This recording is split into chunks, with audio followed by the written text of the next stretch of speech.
haven't really spoken about this much, but I did separate from my first husband in 2007, and we eventually divorced in 2009. And the whole process was relatively amicable, and we managed to do a pretty decent job at co-parenting. And from the outside looking in, people thought that we did a great job, and the way that we communicated and still went to family parties together and all of that stuff. That all was good and positive, but divorce is never easy, and especially on kids. I just want to call that out. But I know some women opt to stay in their marriages until the kids are out of the house, and I totally respect that. As we hit midlife, though, and we decide it's time for a change because there's no connection in our marriage, or the person we're married to is wanting to make their exit, there are many things to consider. But dealing with the emotions of leaving a long union can be heartbreaking, or it can be liberating. At the end of the day, it's important to have your legal ducks in a row to ensure that you are protected financially and emotionally with the best outcome possible. On today's show, I speak to an attorney to get his perspective on divorce and how he approaches things a little differently.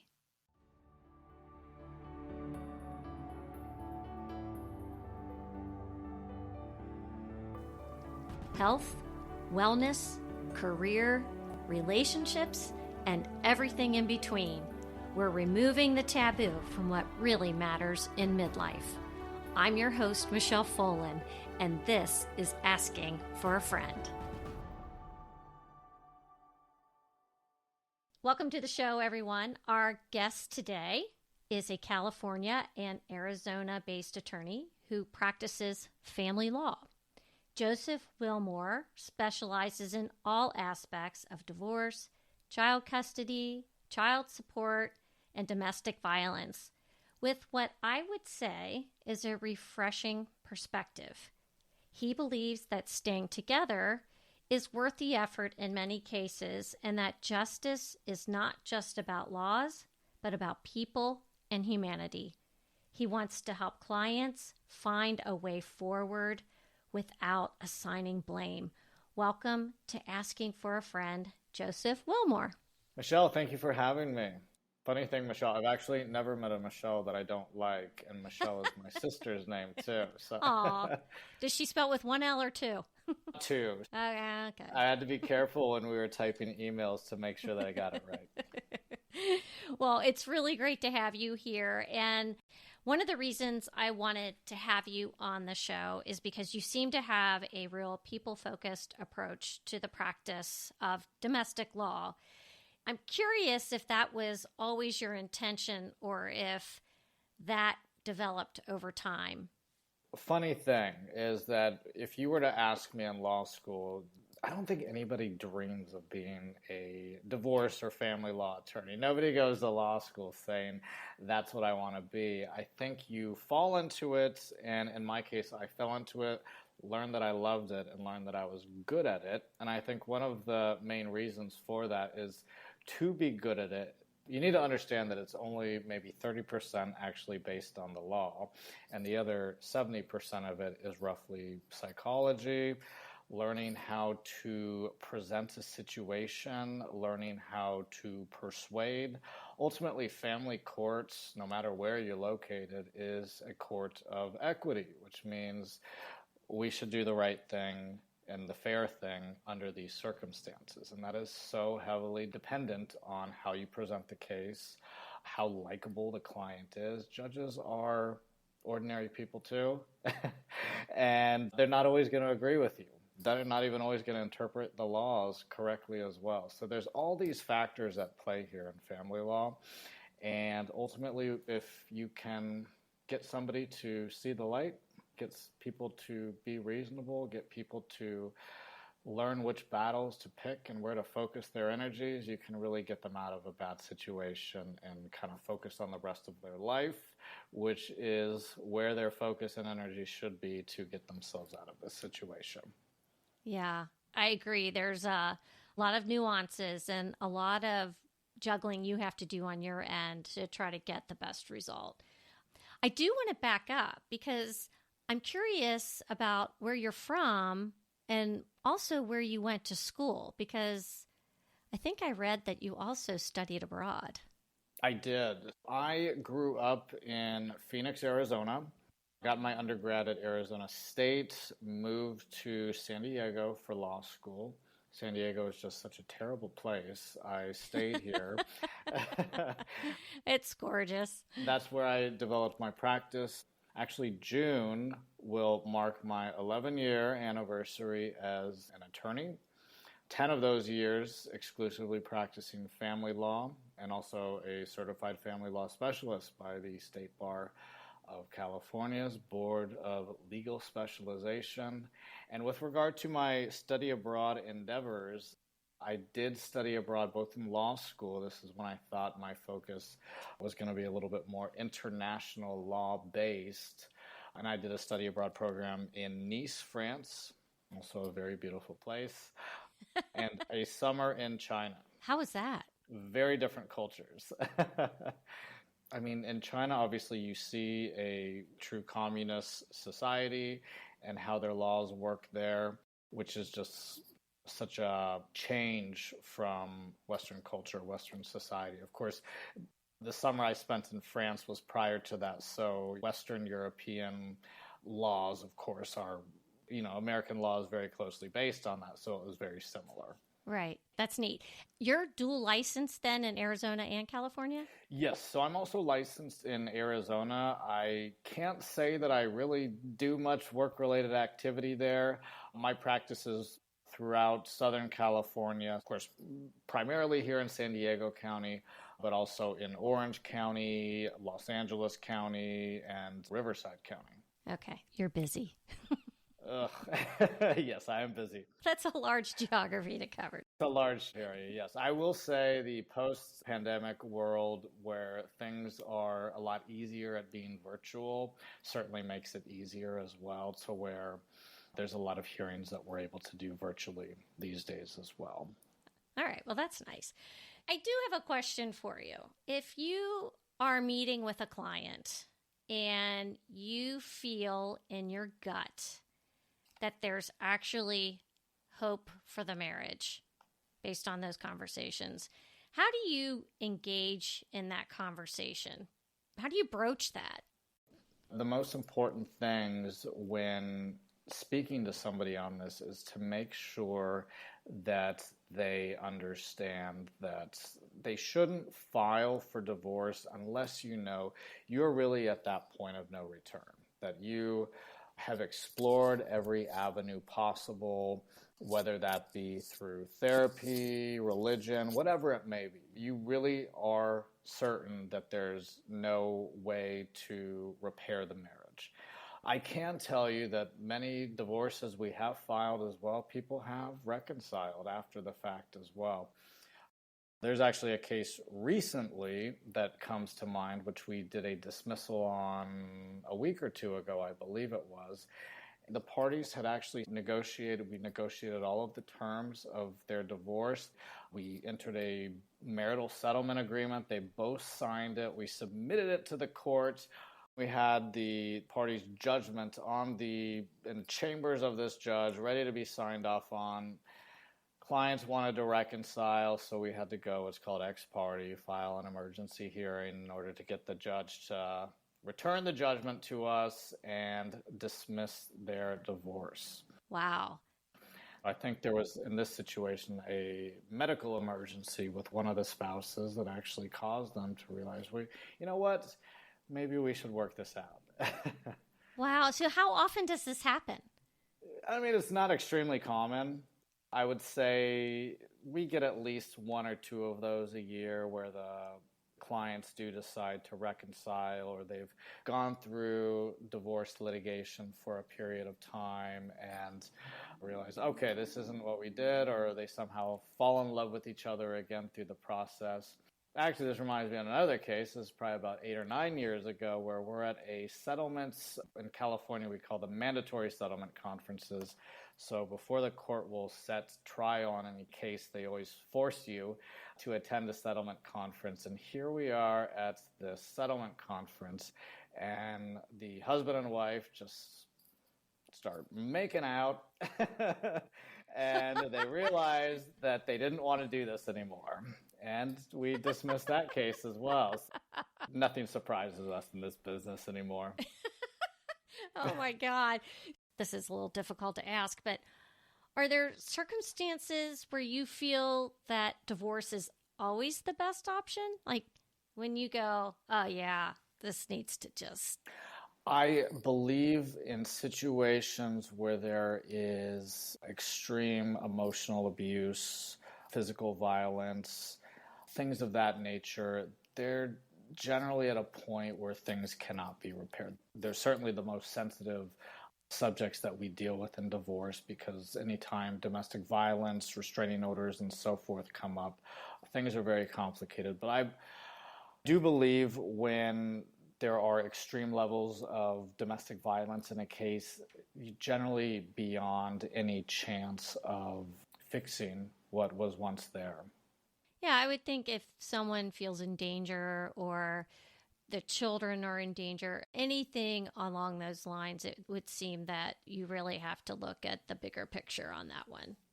A lot of women in this age group, our listeners, are typically 50 plus. Many of them have probably stuck with their marriage because they wanted to wait until the kids were out of the house. And now they're empty nesters and they're thinking, what's next?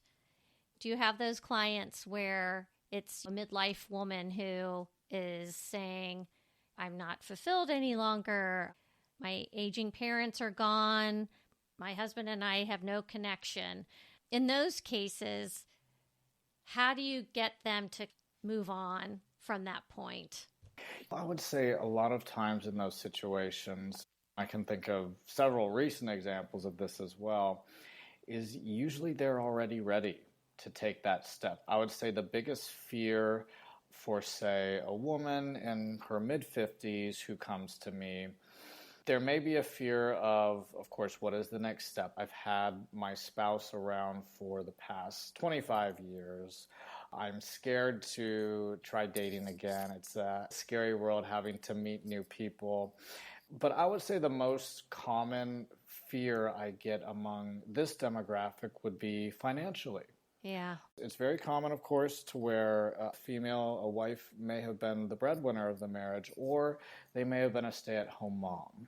That fear can either be rooted by, I've been the breadwinner, this man's going to take half of all I have and I'm going to be on the hook for spousal support for a very long time. Or it could be a stay-at-home mom who is scared for how she'll make ends meet. Right. After the divorce as well, or what she's even entitled to. Because in those situations, I would say oftentimes a woman is fearful and her husband may have put improper ideas in her head as well, such as, I'm not going to give you a penny, you're not going to have anything. And that's, of course, not how the law works as well. So in those situations, it's also a matter of really educating the potential client as far as, okay, well, here's what the law says. Here's what you would be entitled to. Essentially just explain the options that they have as far as getting them out of their situation. Of course, understanding, okay, well, what are your objectives for the future as well? And how can we make this make sense and give you a plan forward?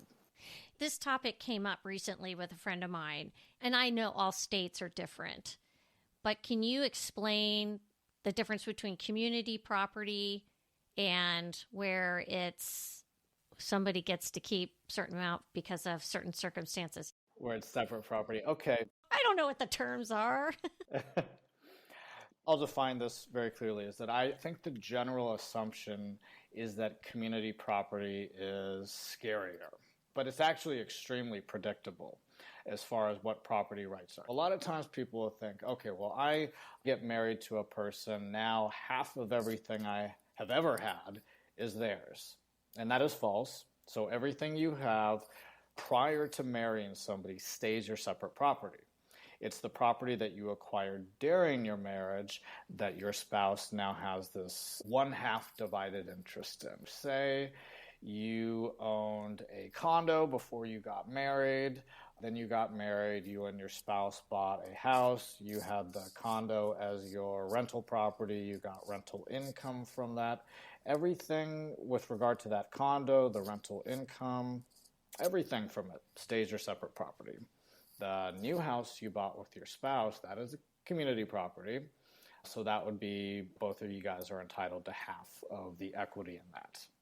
But if there were any gains in property value on the condo, Stays your separate property. that still stays separate. If you have a spouse that really wants to argue the nitty-gritties of that, they can, and this happens, depending on the level of contention in the case. There are cases where people try to argue, well, principal pay down of separate property, because if you are spending what would be considered community monies, here's kind of the arguing points there. If, let's say that was the wife's condo premarital. She had a job, so she was earning income. The arguing point is, well, what money was paying down the mortgage Exactly. of that condo? Is that her income? Say she had a tenant in there. She's going to argue, well, no, the rental income I had paid down the mortgage, so it was never community funds. Now, the husband in that situation could argue, well, no, I think it was her wages that was paying that down. Then you could run into a tracing issue. I will say in that situation, if it were to get before a judge, the most likely scenario would be that we're going to say that the rental income was paying down the mortgage on it. How often do you have to hire a forensic accountant? I almost couldn't say that. How much do they hate each other? Oh, is really the question. yeah. In those situations, I would say forensic accountants come in when we have what are called breach of fiduciary duty claims, typically. So are we saying that one person mismanaged money or took money that the other person was entitled to? In those cases, we can hire a forensic to trace to where the paper trail went, essentially. So if we're saying, well, there was this money here, and now there seems to be $200,000 missing. Where did it go? That could require a forensic. I would say the most common reason for us to hire a forensic is if there was a business during the marriage, and whether that was created before marriage or during the marriage. The most typical thing is we'll run a forensic for business value and income from that business available for paying spousal support. How often do people hide money? Because you hear that. Here's what I would say is money hiding, the way I see it most often is when there's an affair. They'll be hiding money to fund perhaps an affair. One of the more egregious situations, I would say, was when we had discovered on this one case that the husband literally had an entire other family, another house, another life in addition to his life with my client. That was a huge, of course, breach of fiduciary duty because there was a huge amount of money going out that he essentially, they had a business and some of the money that should have gone into it went into another account, which was funding this whole other family, this whole other life. So that was one of our bigger tracing mechanisms. Generally speaking, it's not that large. I would say for our more common cases, which I would say are two spouses that both have W-2 filing jobs, those situations it's pretty hard to misappropriate or hide money. Again, your most common ones is going to be if there's a business involved. It just floors me. First of all, the expense of supporting two families. That would be really difficult to do today. For the average person. Absolutely. And then the stress of that. I mean, is that worth it? I have a hard time juggling my job and a husband and two dogs. And I kind of think the same thing, too, where I'm thinking, how did this guy manage that? I mean, the guy, he definitely aged himself a lot in this divorce, I will say, because this was probably a 3-year divorce, start to finish. And boy, was he tired by the end of that. I bet. I bet you were too. I do want to ask about prenuptial agreements and postnuptial agreements because I didn't know there was such thing as a postnuptial agreement again till I started reading more about you and following you on Instagram. Back to this age group of women, we're typically around 50 plus, although I do have younger listeners, and some of them have been working or may have a nice little nest egg. What are your thoughts about prenups? I think, quite frankly, everybody should have a prenup. And I don't say that just because I am an attorney, but I think everybody deserves, of course, and should have the protections of a prenup because there is a lot of risk.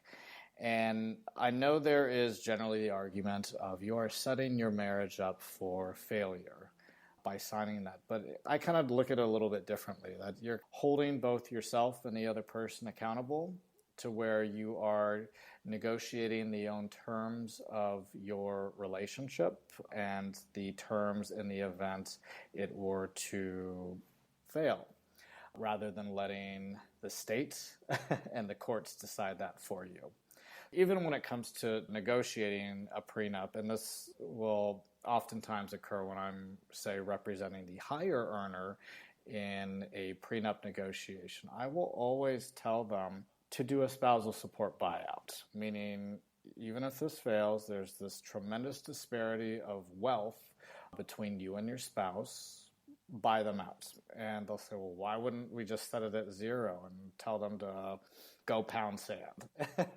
Right. And the reason, actually, if you want the prenup enforced as well, you should kind of have certain terms that appear equitable as well. Then you run into issues of, was this an unconscionable agreement when they signed it? So in that situation, it absolutely would help the higher earner for an enforceability standpoint and a conscionability standpoint for there to be a spousal support buyout. Because you can always argue, and it is oftentimes argued in a divorce when there is a prenup, well, is this agreement even valid or not? And everything you can do to equalize certain things, and that primarily includes wealth disparity and a person's ability to pick up the pieces, so to speak, upon a marriage falling apart. How will that still look fair in the end while the parties still negotiated the terms of it? And that's one of the best ways of doing that. Prenups don't always hold up. Prenups do not always hold up. I would say every state, I should say rather, does have very strict rules on this. This makes me think of early into my career as well. I had a client come to me, and this woman, who was a very sophisticated woman, she was a doctor. She had her mother go to a law library and copy and paste together her prenup for her. And of course, she comes to me with that, and I look at it, and I was like, there is a million reasons why this agreement is deficient. And quite frankly, a lot of it is technicalities too, to where, okay, we need to follow certain rules. It's even a matter of how long did a person have to review this before they even signed it. So if you don't meet all these simple rules and acknowledgments, that prenup's going to be invalidated. Okay. Not every prenup holds up. There's definitely strict rules you want, especially when you're negotiating extreme terms in it that are relinquishment of potential property rights.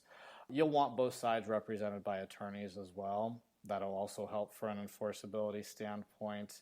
And again, in situations like what I just said, if there's an extreme difference in wealth, you still want to at least buy them out. That'll also help from an enforcement standpoint. All right. When would people do a postnuptial agreement? Technically, in California and in most states, they will allow spouses to contract their marital rights at any time. Meaning, if they are married for a period of time and then they decide, you know what, let's change some of the rules here. For whatever reason it may be. I will say the most common reason somebody comes to me requesting a postnup is if there was infidelity and they are trying to work through it. Okay. I would say that's the number one reason I see clients with regard to postnups. And generally speaking, those are more of accountability agreements in those situations. I would say in those situations as well, a postnup will help them if reconciliation ultimately fails and they do have to divorce, because it will streamline the process if they do have that agreement to fall back on. How about debt? How is debt handled through a divorce?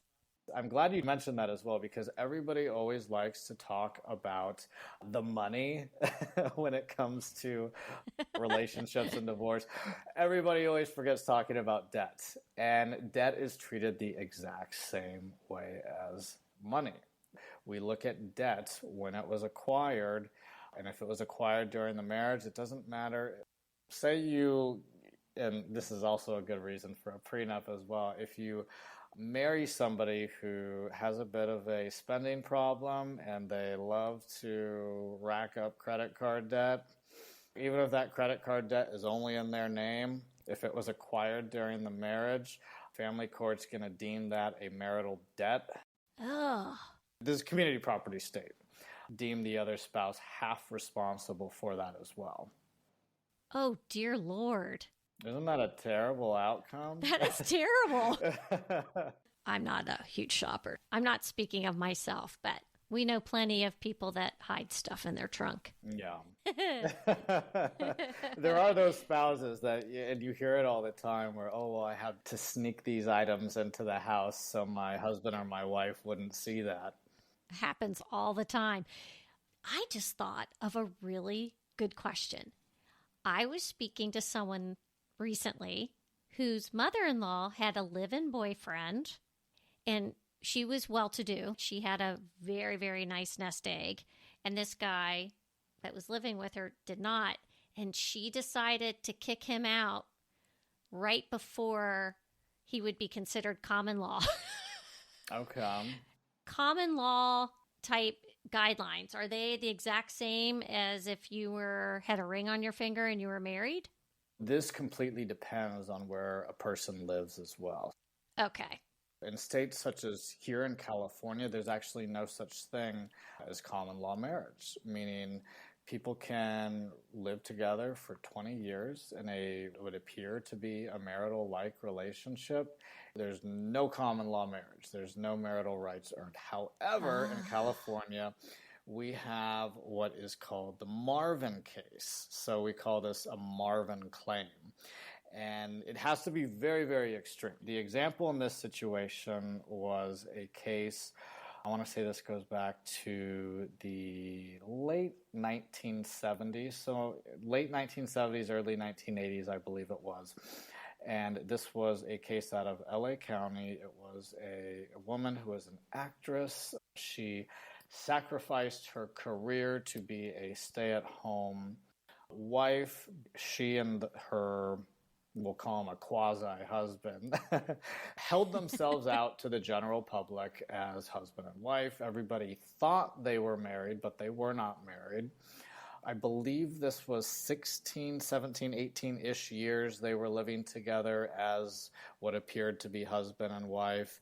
Then I keep calling him husband, but the pretend husband here said, no more, you are out, get out of my house, none of this is yours.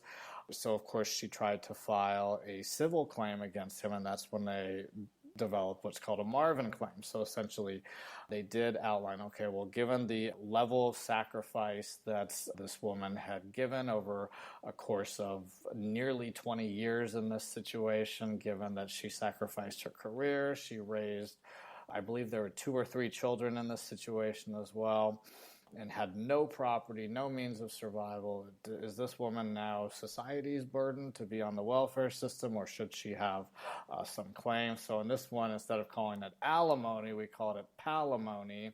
She did have claims to what would equate to spousal support and certain property rights, not the same as in a marriage, but some property rights to the house and other items as well. Okay. So still not an exact result like marriage or a divorce, I should say, but still acquiring some rights. Again, there have to be, at least in California, very significant circumstances for that to be appropriate.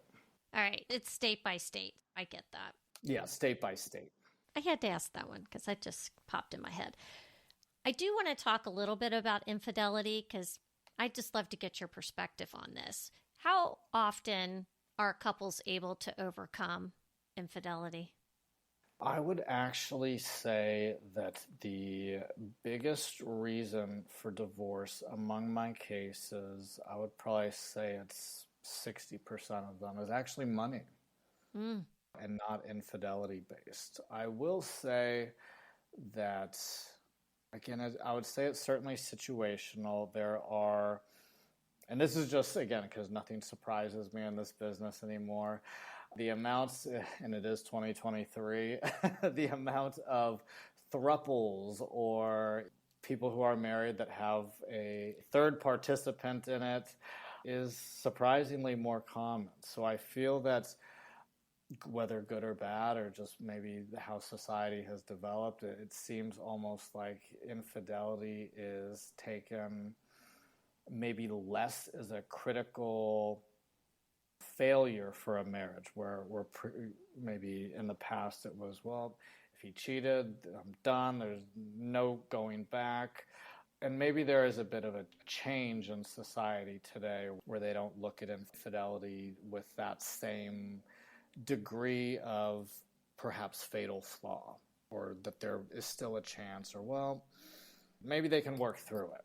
For everybody's own situation. Do I think that I would be able to overcome it personally? Probably not. Okay. But I can tell you that I see a lot of situations out there where it doesn't seem to matter to some people as well. All right. I think it's truly circumstantial, and I think it's really a matter of a person being in touch with themselves and their own emotions and knowing, well, if my trust was breached in this way, would I be able to overcome that? I can say for me, probably not. So for me, I would probably say, well, if I was cheated on, I think I'm done. Yeah. But I think there's a lot of other people out there that say something much different, where they're like, well, was it that bad? I know. So word to any woman in Joseph's life, don't fool around. I think it will certainly save somebody a lot of problems. Yeah, wise words. I do want to get your perspective on something, because after you've worked with a client for sometimes more than a year or two, until everything is said and done, you get to know these people pretty well. And you have become a confidant, and in some cases, probably a friend. Yeah.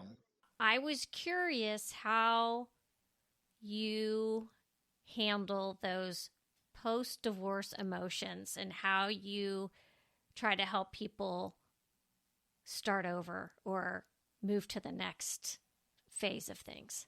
Michelle, it's interesting because somebody, this was recent, I think it was an Uber driver, on my way to court one day, is like, how do you not become emotionally invested in your cases and get really, really angry, with the situations? Yeah.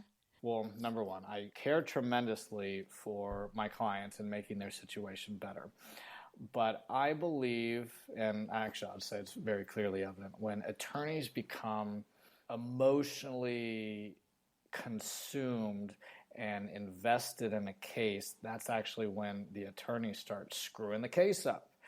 Because as the attorney, we need to still be able to see clearly through the situation, because ultimately the divorce is a business decision, really, where we're looking at hard numbers, we're looking at laws and likely legal outcomes. And no matter how angry you are at your spouse, that's not going to change numbers, and that's not going to change the laws as well. When you get yourself consumed in that, you lose clarity, and ultimately you screw it all up.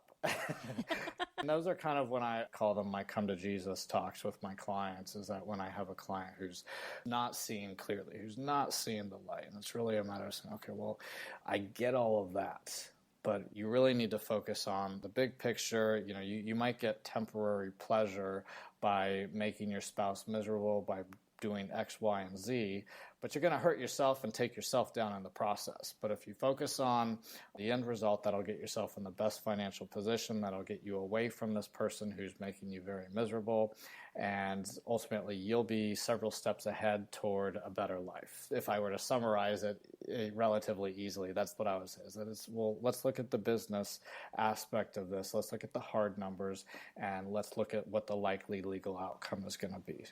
Focus on the big picture is what you're saying. Focus on the big picture.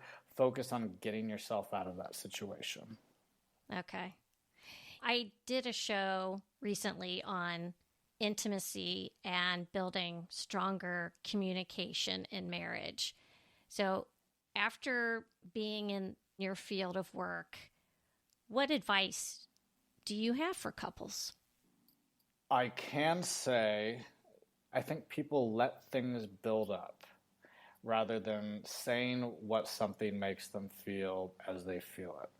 Things will build up for a period of time, and then somebody will just lash out on their spouse, rather than had they had all these small discussions over whether they're small disputes or just something their spouse did that drives them crazy. If you communicate these things as they happen, you convey your feelings, and I think also part of that is not diminishing your spouse when they tell you how they feel as well, because I don't even look at that as placing blame on anybody. It's just, well, when you do this, it makes me feel this. Now, are we saying that you're wrong for doing that, or I'm wrong for feeling a certain way when you do that? No, but it's how I react when you do that. Take it for what it's worth, so to speak. You know that's how it makes me feel. And if you know that that doesn't make me feel good, are you going to change your behavior? Is it that big of a deal type thing? Again, just understanding your spouse, understanding feelings, not always trying to win a situation. You think about it. If you're married to somebody, you're supposed to be on the same team. You're supposed to be partners. You shouldn't be trying to win against your spouse or one-up them, because ultimately their happiness should be your happiness, and you'd hope that your happiness is their happiness as well. I think it's really a matter of seeing it that way as well. So focus on the big picture is what you're saying. And I think that's really good advice. I mean, we all do it. We all let things... I've never done that before. Oh, no, never. Never. Never. But, we all do that. We all let things kind of fester, and then it comes to a head. And if we would have the conversation as it's happening, explain. Yeah. It makes a lot of sense. I've learned so much doing this podcast. It's been great. We're going to wrap things up, but I want to first ask you, where can listeners find you if they want to follow you? I'm on Instagram. It's my first name, Joseph.Willmore. I'm on TikTok as well. That's Joseph_Willmore on there. And my website is willmorelawfirm.com. All right. I'll have to check you out on TikTok. I didn't know you were on there too. I think it's mostly the same stuff as on Instagram, but okay. Welcome to. Well, and Joseph, if it means anything to you, I don't think you're a home wrecker and a slime ball. I appreciate that, Michelle. Oh, thank you for being here. I really appreciate it. All right. I had fun. Thank you, Michelle.